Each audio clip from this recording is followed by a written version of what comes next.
What can we expect in Episode 4, Spoils of War? We've reached the midpoint of the season already, and the plot is moving very quickly. So let's take a look. Hi everyone, this is Robert. Welcome to Deep Geek. Please do consider subscribing if you enjoy the video.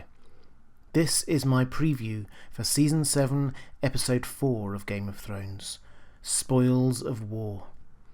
As always, there are potential spoilers here from the preview trailer, although no set leaks or photos, so be warned if you want to go into the episode completely fresh.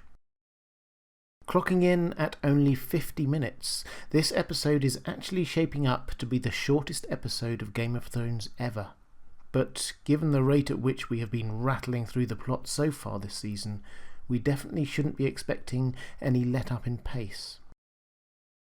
Let's start with Cersei.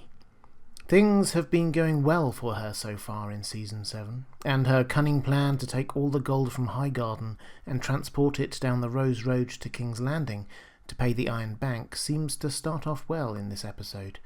We see her continuing her charm offensive with Tycho Nestoris. She is saying all the right things about retaking control of the Seven Kingdoms, and he seems to be won over, provided she can deliver on her promise to let him have the gold within the fortnight. So everything depends on the wagon train being overseen by Jaime and Bronn having a safe and uneventful journey. And what are the odds, do we think, on that? Well, it's probably worth taking a brief moment to remind ourselves where all the armies are at the moment. The bulk of the Lannister forces are protecting the gold on the road from Highgarden to King's Landing. The Unsullied are in Casterly Rock, and it's not entirely clear what they will do next. There seems to be little strategic advantage to them staying there, and their ships have been destroyed, so perhaps they will also be heading east in a bid to join up with Dany's other forces. There's also a Dornish army somewhere that Yara's fleet was supposed to pick up. With Ellaria and the Sand Snakes now out of the picture, it's far from clear what will happen to that army and which side, if any, they will fight on. In reality, I suspect we will see Dorne now sidelined from the plot. It will be a lot easier for the showrunners to simply ignore it from now on. Most importantly of all, however, are Daenerys and the dragons at Dragonstone, with the imponderable question of when news will reach her of the latest setbacks to her invasion plan. My guess is towards the end of this episode, because over at Dragonstone we see a couple of shots of Jon and Dany exploring the Dragonglass mine. We don't see what they find, but presumably the records are right and there is a vast quantity of Dragonglass that could be turned into weapons to fight the White Walkers. Jon and Davos will be keen to get started on this straight away. But the main thing here is to note the changed dynamic that there will necessarily be between Jon and Daenerys this episode. When they first met, she was very clear that she didn't need his help. But now, with her alliances crumbling before her, she does. We see a dramatic scene on the beach, perhaps after they have emerged from the mines, and almost certainly just after she has heard about the reverses at Casterly Rock and Highgarden. "All my allies are gone," she says. "I'm losing." And it's hard to disagree with her. The original plan has failed, and they desperately need to change strategy. Tyrion clearly has some idea of how to recover the situation, but Dany is having none of it, saying enough with the clever plans. This is a very obvious harking back to the last advice she got from Olenna Tyrell, who told her to ignore the advice of clever men, and that she should do it her own way. Dany's own way is, and always has been, to face any opposition with overwhelming fire and destruction. And so we see her here on top of Drogon. We don't see any more in the preview trailer, but on the official HBO website, the page for episode 4 has this image. If that is from this episode, and the HBO website has been wrong before, so it might be from episode 5 instead, then we can expect to see this battle as well. The Dothraki attacking the Lannister wagon train, and Dany arriving with Drogon turning it into a field of fire. Jaime seems to be charging with a lance through the decimated battlefield, and Drogon seems enormous. It looks like a decisive victory for Daenerys, with the wagon train of gold stopped in its tracks, preventing it from reaching Cersei, so the Iron Bank will not be pleased. But you do have to wonder where the anti-dragon ballista that Qyburn designed is. If it's with Jaime, then we may well see it in action here, leaving open the possibility that Dany's victory will be marred by the injury or death of one of her dragons. And just as an aside here, one also wonders what Jon, Davos and Tyrion will do while Dany is away. They surely won't just sit around awaiting her return. They will come up with some plan. But perhaps that really is something for episode 5. There also seems to be a lot going on at Winterfell. Brienne seems to be training Pod quite hard. I hope we see Pod in proper combat soon, because although he does seem to be hitting the floor quite regularly in these sessions, it probably doesn't mean that he's a bad fighter, just that his trainer is one of the best. We have Sansa looking over some books. It's possible that these are Maester Luwin's Raven notes. We learned last episode that the old Stark Maester kept detailed notes of every Raven message entering or leaving Winterfell, and Sansa instructed Maester Wolkan to check through these for the records of past winters. This seems pretty dry stuff, but there is a lot that might be discovered here, as I think Littlefinger realises. Note his expression in episode 3 when he learns about these records. But what might they learn?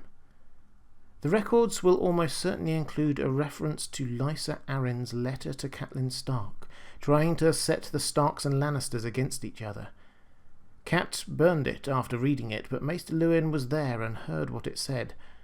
We now know that this letter, which persuaded Ned to go to King's Landing in the first place, was filled with lies from Littlefinger. Depending on whether Maester Wolkan has kept similar records, there may also be correspondence between Littlefinger and Roose Bolton, setting up the marriage between Sansa and Ramsay, which may reveal that Littlefinger knew what kind of man Ramsay was. So perhaps Littlefinger's look was one of concern that he may be found out. Or perhaps this is Littlefinger finally being proactive this season. Perhaps he has remembered the letter that Sansa sent to Robb back in Season 1, begging him to bend the knee to Joffrey. She did it under pressure from Cersei, of course, but no one else in Winterfell now knows that. Might Littlefinger spy an opportunity to sow some discord between the Starks? Taken on its own, that letter would certainly suggest that Sansa had betrayed them. And as this picture shows, there is an avenging angel returning to Winterfell. This latest Stark reunion may also have to wait until episode 5, but it's interesting to note that Arya isn't now far away. And Littlefinger may also have other things on his mind. With Bran back, any part of the massive web of lies that Littlefinger has built up over the years might be exposed. Bran could just see what Littlefinger has done if he knew what to look for. If Littlefinger learns or suspects this to be the case, then his next course of action is chillingly apparent. He will want Bran dead. And this looks to be him drawing a dagger. This is the distinctive cat's paw dagger from way back in Season 1. As a quick reminder, this is the dagger used by the assassin who tried to kill Bran while he was in a coma after being pushed from the tower. Much of the early action in Game of Thrones was driven by the Starks trying to discover who the dagger belonged to, and therefore who ordered the assassination attempt. Littlefinger told Cat it was Tyrion's dagger, so she captured him. And then the Lannisters mobilised their army, and eventually the entire continent was at war. The dagger itself disappeared, although a picture of it did randomly appear in a book Sam was flicking through at the Citadel in episode 1, and it now appears that Littlefinger kept hold of it all this time. Is he now contemplating using it on Bran again? Perhaps he is. What else? We see Theon pulling a boat ashore with the Ironborn who rescued him.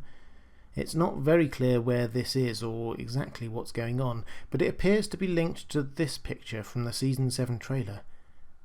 Given the disdain the Ironborn now hold Theon in, it's possible that they are taking him ashore to dispense some justice. But these last few ships in Yara's fleet now know she is alive, so it's also possible that they are loyal enough to want to launch a rescue attempt. We may also see Sam, whose next job in the Citadel is to copy some old manuscripts. Depending on how fast the showrunners want to move through Sam's storyline, he may find some useful information in them, about how to make Valyrian steel, for example, or maybe even some evidence about Jon's parentage and legitimacy. Although, if he did, he probably wouldn't immediately know that it was related to Jon. And what about the Brotherhood without banners? They are presumably going to arrive up at Eastwatch at some point and meet up with Tormund and the Wildlings. But perhaps not this episode. And Gendry? No, not this episode. He's still rowing his boat. What do you think? What else do you think will happen in episode 4? Let me know in the comments below. If you'd like to support me in producing more videos like this, as well as getting access to more of my content, please click through to my Patreon page. I really do appreciate it. And if you want to know when my next video comes out, then please click on the subscribe button and make sure your notifications are enabled. Thanks for watching. That's all for this time. I'll see you again soon.